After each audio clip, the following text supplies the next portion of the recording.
Shalom e bem-vindos de volta ao Israel com Aline. Hoje nós estamos em Tzorá, a cidade onde nasceu e cresceu um dos maiores heróis da Bíblia.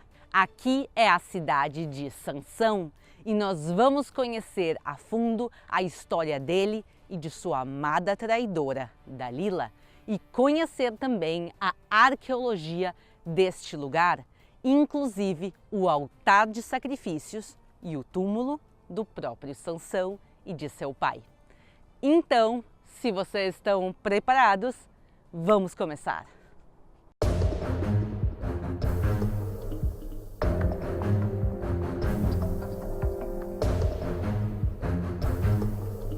Sansão foi um dos grandes heróis da Bíblia e um dos últimos juízes do povo de Israel, porque na época que ele viveu, há mais de 3.000 anos atrás, em Israel ainda não havia começado a monarquia, não tinham reis governando aqui, e sim as 12 tribos de Israel viviam lado a lado, cada uma no seu território, e elas eram auto-administradas e quem ajudava a proteger e governar parte ou todas as tribos eram juízes.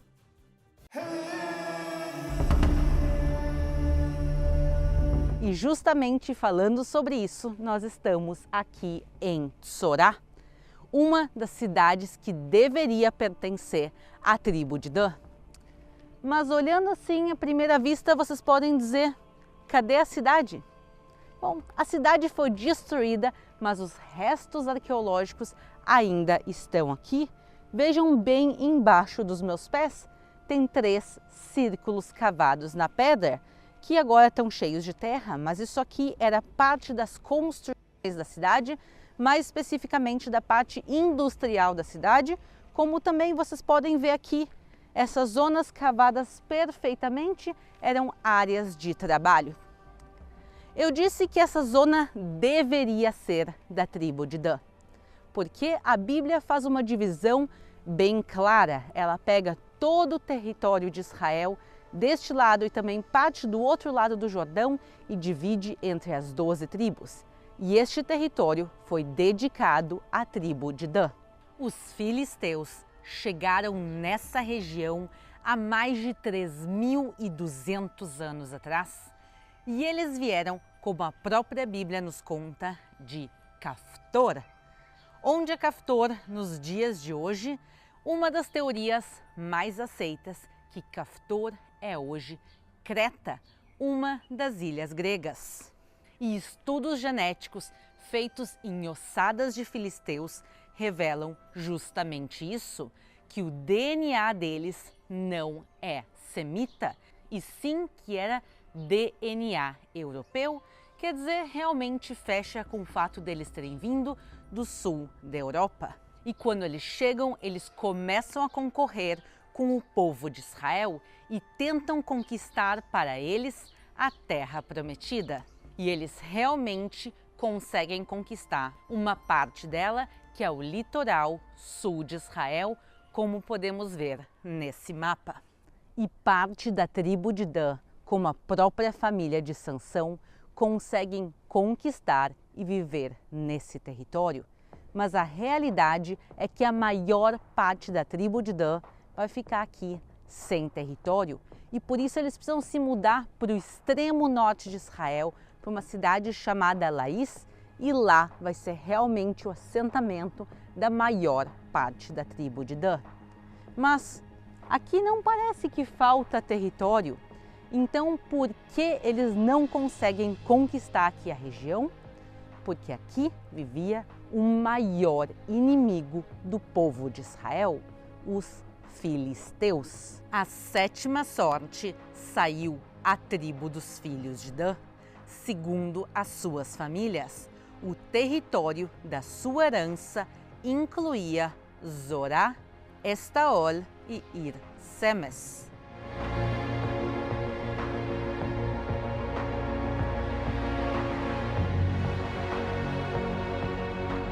E justamente aqui era uma zona de fronteira todo esse território que vocês estão vendo pertencia ao povo de Israel, mas aqui ao lado já começava o território dos filisteus e por isso aqui viviam-se em constante batalhas e seguidamente os filisteus que venciam. A Bíblia nos conta que o povo de Israel começa a errar e pecar aos olhos de Deus e por isso Deus permite a vitória dos filisteus. Eles vão oprimir o povo de Israel por 40 anos. Então, o povo se arrepende e vai clamar a Deus e orar para que Deus envie a eles um salvador, um herói, um juiz que tire eles dessa opressão.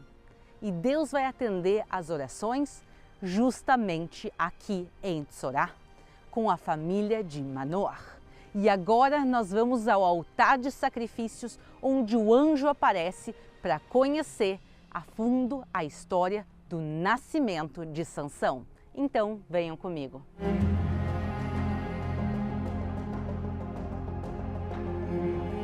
E de tanto o povo de Israel clamar, Deus envia aqui um anjo que vai se encontrar com a esposa de Manoah, que era uma mulher estéril, e vai anunciar a ela que ela vai dar à luz a um filho. Havia um homem de Zorá, da linhagem de Dan, chamado Manoah, cuja mulher era estéril e não tinha filhos. O anjo do Senhor apareceu a essa mulher e lhe disse: Eis que você é estéril e nunca teve filhos, mas você ficará grávida e dará à luz a um filho. Por isso, tenha cuidado e não beba vinho nem bebida forte, e não coma nenhuma comida impura, pois eis que você ficará grávida e dará à luz um filho, cuja cabeça não passará navalha. O menino será nazireu, consagrado a Deus desde o ventre de sua mãe, e ele começará a livrar Israel do poder dos filisteus. E ela vai ao seu esposo e conta a maravilha que ela tinha ouvido, mas ele queria ver o anjo com seus próprios olhos. E então o anjo volta de novo à sua esposa e ela vai e chama a Manoah, e eles vão ter um encontro muito especial. Então Manoah disse ao anjo do Senhor: Permita-nos convidá-lo a ficar conosco. Queremos preparar um cabrito para você. Porém o anjo disse a Manoah: Ainda que me convide, não comerei a sua comida. Mas se você preparar um holocausto, ofereça-o ao Senhor. Acontece que Manoah não sabia que aquele era o anjo do Senhor. Então Manoah perguntou ao anjo do Senhor: Qual o seu nome, para que possamos honrar você, quando se cumprir aquilo que nos falou? O anjo do Senhor respondeu: Por que você me pergunta pelo meu nome, que é maravilhoso? Então Manoah pegou um cabrito e uma oferta de cereais e os ofereceu sobre uma rocha ao Senhor Deus. E o anjo do Senhor fez algo maravilhoso enquanto Manoah e sua mulher estavam observando. Aconteceu que, enquanto a chama que saiu do altar subia ao céu, o anjo do Senhor subiu nela. Ao verem isso, Manoah e a sua mulher prostraram com o rosto em terra. Nunca mais o anjo do Senhor apareceu a Manoah, nem a sua esposa.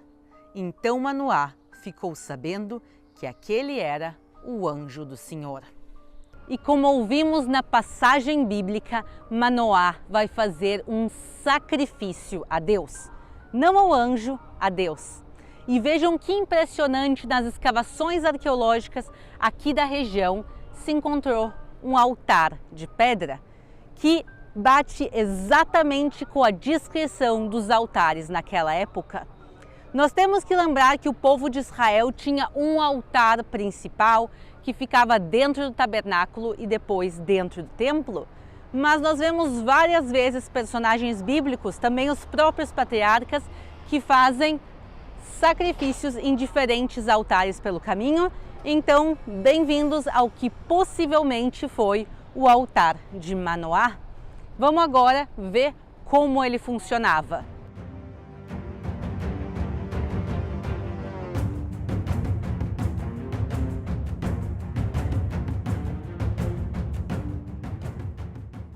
A gente vai agora subir no altar e eu trouxe uma água, vocês já vão entender o porquê. Aqui em cima eram colocados os animais a serem sacrificados. Só para explicar para vocês, hoje em dia no judaísmo a gente não faz mais sacrifícios animais. Os sacrifícios foram interrompidos e não voltaram desde a destruição do segundo templo de Jerusalém no ano 70. Mas nós estamos aqui falando há mais de 3.000 anos atrás. E aqui, quando o animal era sacrificado, se tinha que fazer alguma coisa com o sangue. Aqui a gente pode ver os canais usados para canalizar o sangue. E a gente vai usar nossa água para que vocês possam ver. Vocês estão vendo aqui o sangue do animal correria e poderia ser juntado aqui nessa parte. E realmente, como o anjo prevê, acontece. A esposa de Manoá vai ficar grávida e ela vai dar à luz a um menino chamado Shimshon, que em português a gente pronuncia Sansão. Shimshon vem da raiz Shemesh, que significa sol. Então Sansão ou Shimshon seria como o homem do sol. Isso nos conecta ao Salmo 84:11. Porque o Senhor Deus é sol e escudo, o Senhor dá graça e glória, não recusa nenhum bem aos que andam retamente.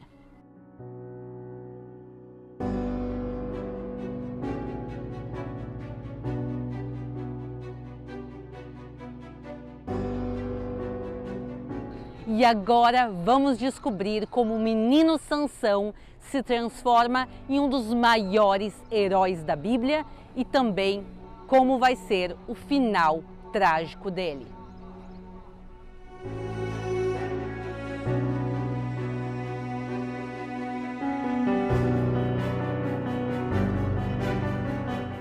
E agora estamos de volta em Tzorá, a cidade onde Sansão cresceu, e ele vai viver toda a sua vida como um nazireu por causa da ordem de Deus através do anjo. O anjo diz a mãe dele desde o início da gravidez e ele durante toda a vida deveriam ser nazireus. Mas o que isso realmente significa? Significa que eles eram consagrados a Deus. Eles não poderiam beber vinho e nenhuma bebida alcoólica, nada de origem da uva, desde a casca até a semente, nada de uva. Além disso, nazireus não cortavam o seu cabelo e não podiam encostar em pessoas mortas, porque isso deixaria eles impuros. Mas a diferença de Sansão a outros nazireus naquela época é que normalmente nazireu era um voto que se fazia por um X tempo. Poderia ser por 1 ano, 10 anos, a pessoa se consagrava a Deus e no final do período, aí a pessoa cortava o cabelo e voltava à sua vida normal. Mas Sansão, ele vai ser consagrado a Deus por toda a sua vida. E ele vai ser escolhido mesmo antes da sua concepção. E por isso Deus vai dar a ele uma força descomunal, uma força gigantesca que seria usada na luta contra os filisteus, que estavam aqui na região.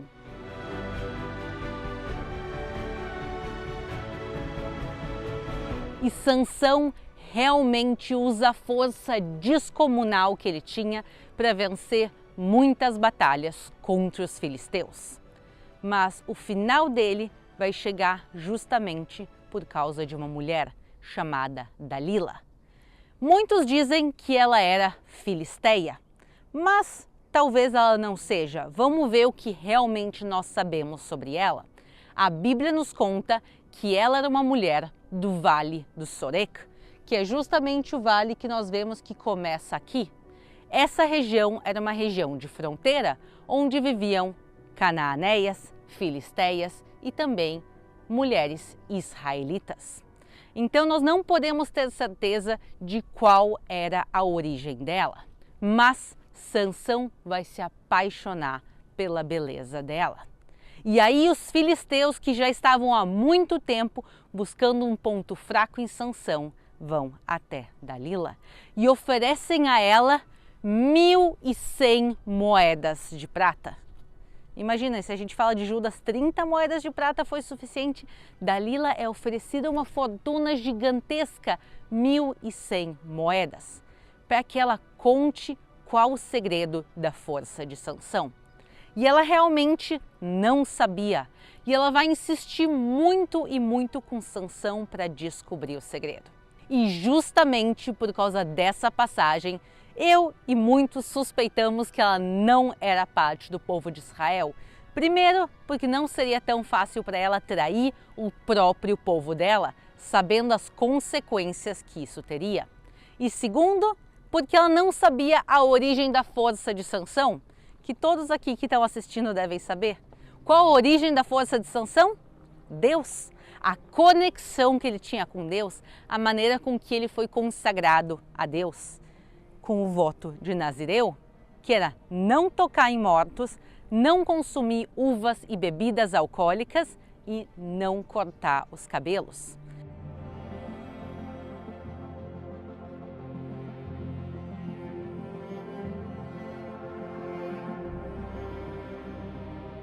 A força não realmente vinha do cabelo de Sansão, mas sim vinha do pacto que ele tinha com Deus, da consagração que ele tinha feito. E depois de muito tempo de Dalila insistindo, Sansão conta a ela que se ele cortasse os seus cabelos, ele perderia a sua força.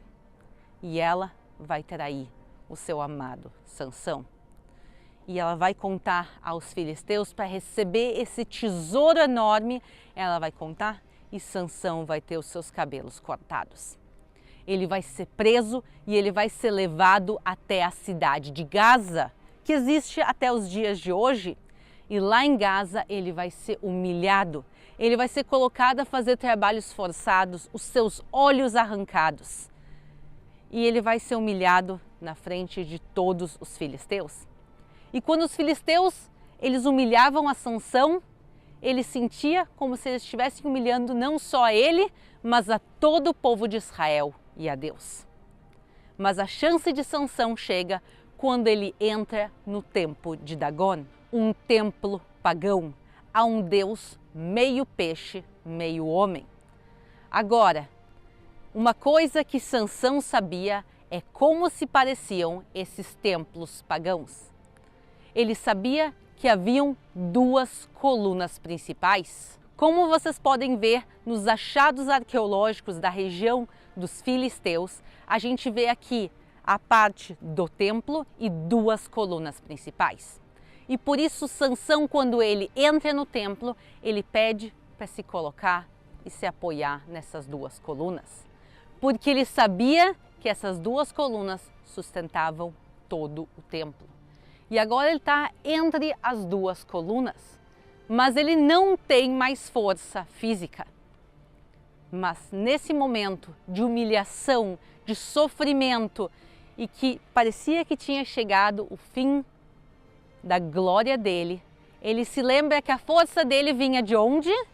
Vinha de Deus. E aí ele ora para Deus por uma última chance.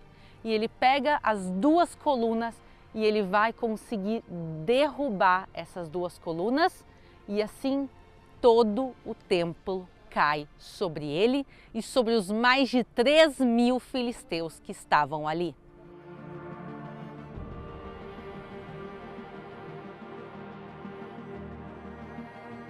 E assim ele termina os dias dele.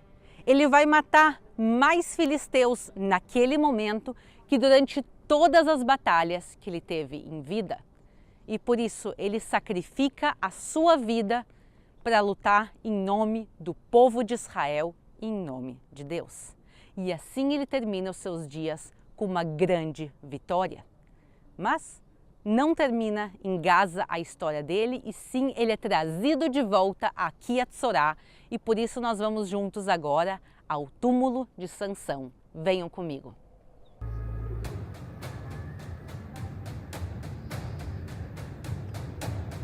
E entre os muitos achados arqueológicos aqui da região, um dos mais fascinantes que se encontrou em Tel Beit Shemesh, que é bem próximo daqui, é um pequeno selo de pedra que tem 1,5 centímetros e nele se vê um homem de cabelos longos lutando contra um leão, que é justamente uma descrição de uma das passagens mais famosas de Sansão. E esse selo é justamente dessa época. Isso também me lembra que Sansão, ele vai fazer tanto na vida dele para ajudar a salvar o povo de Israel, e ele não cai no esquecimento. Por mais que o fim dele tenha sido trágico em Gaza, ele vai ser homenageado pelo povo de Israel naquela época, por exemplo, no selo, e até os dias de hoje ele é muito lembrado. Mas agora sim, pessoal, vamos lá e ver a última homenagem a Sansão.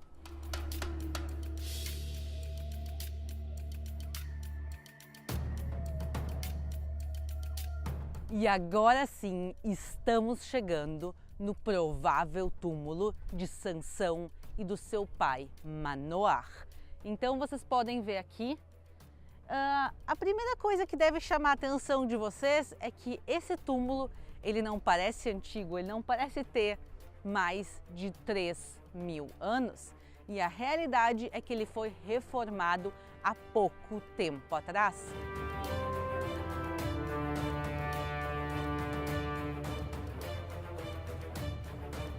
E pela importância histórica e bíblica de Sansão, esse aqui é um local de visitação. Vocês podem ver, inclusive, que aqui tem mesas e cadeiras. Judeus de toda Israel, mas principalmente aqui da região, eles vêm, sentam aqui, fazem estudos bíblicos, podem fazer refeições e vêm aqui também orar. Importante destacar, pessoal, ninguém ora para Sansão. Sansão está morto e enterrado. As orações são permitidas somente a Deus. Mas aqui é um local, historicamente falando, muito importante, então muitos gostam de vir aqui, orar a Deus e também homenagear esse grande herói. E vejam aqui uma dessas homenagens.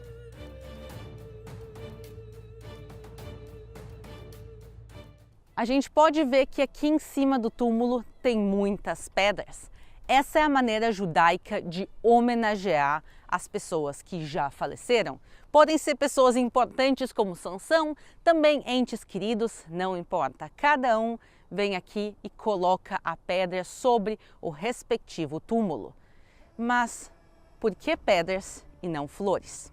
No judaísmo, a pessoa tem que ser sepultada o mais rápido possível.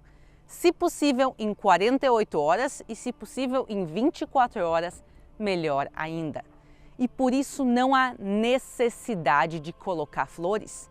A origem das flores nos cemitérios de boa parte do mundo era porque os corpos eram velados por dias e dias e dias e semanas e semanas e semanas às vezes, e começava a cheirar mal.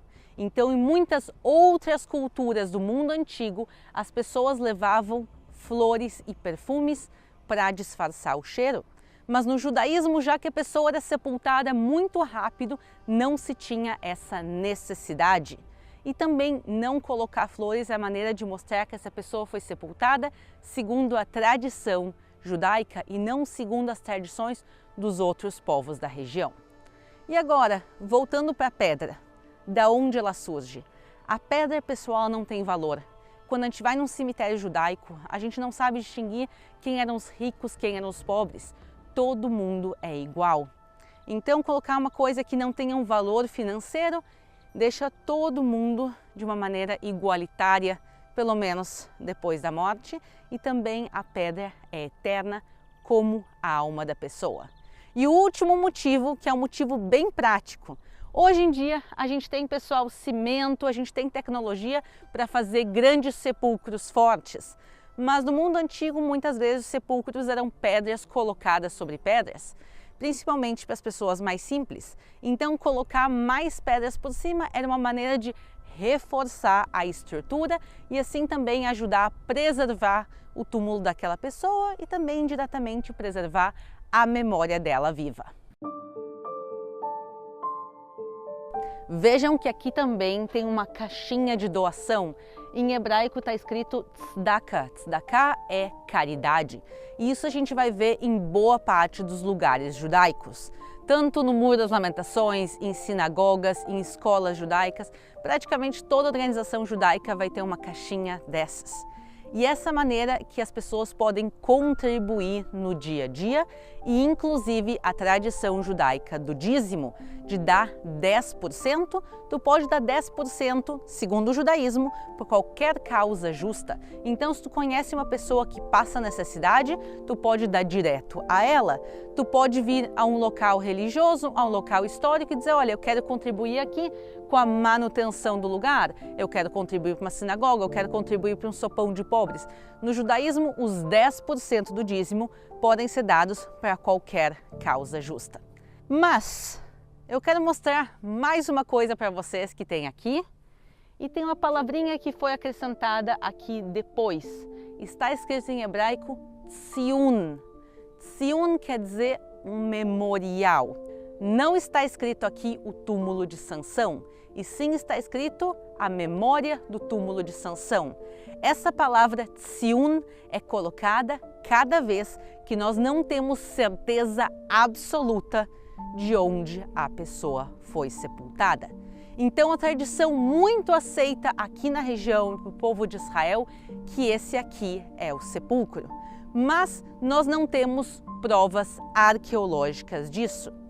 E já que a gente não quer abrir para escavar esse local, nós não temos certeza, então essa palavrinha foi acrescentada aqui para as pessoas que chegam aqui saberem que tem uma boa probabilidade de ser aqui, mas que nós não temos certeza. O que nós sim sabemos é o que está escrito na Bíblia.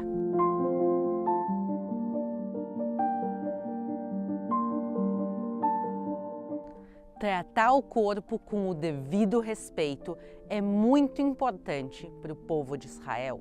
E por isso a sua família desce até a zona inimiga, até Gaza, para resgatar o corpo de Sansão e sepultam ele próximo de Tzorá, próximo aqui da região que nós estamos, e sepultam ele com o seu pai Manoach.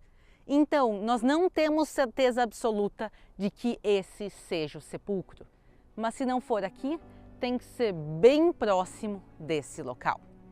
Então, no dia de hoje, a gente quis homenagear Sansão, um herói que cometeu muitos erros durante a sua vida, mas nos seus últimos minutos, a fé dele fez que toda a história mudasse. A fé dele venceu os filisteus. E por isso a gente pode aprender um pouco também com ele e com a fé dele, por mais que as nossas vidas muitas vezes tenham altos e baixos. E por isso eu quero deixar essa homenagem em meu nome e em nome de todos vocês também que querem participar. Vamos deixar aqui nossa pedra no túmulo de Sansão.